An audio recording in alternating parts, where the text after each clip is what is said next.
আমার বিহাইন বলছে বিহাই তোমাকে নিতেই হবে। তো আমি বললি যে এই বছর নাই নিব বিহাইন।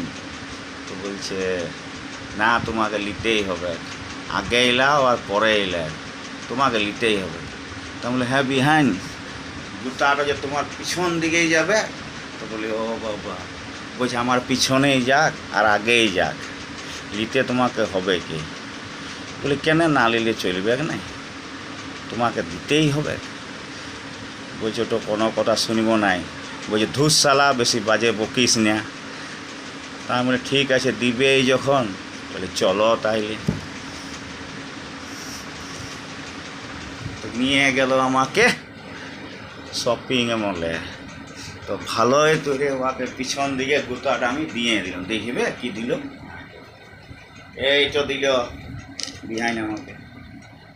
দেখো এই তো বিহাইন আমাকে কিনে দিল দুর্গা পূজার দিন। দেখে নাও কেমন হয়েছে, তোমরা বলবে। এইটা একটা বিহাইন কিনে দিল, আর এইটি একটি কিনে দিল। ঠিক আছে, তো জুতা কিনে দিয়েছে বিহাইন আমার। ওকে কেমন দিলাম তোমরা বলে, পিছনের জুতাটা কেমন দিলাম, ঢপ ঢপ ঢপ ঢপ করে। ঠিক আছে।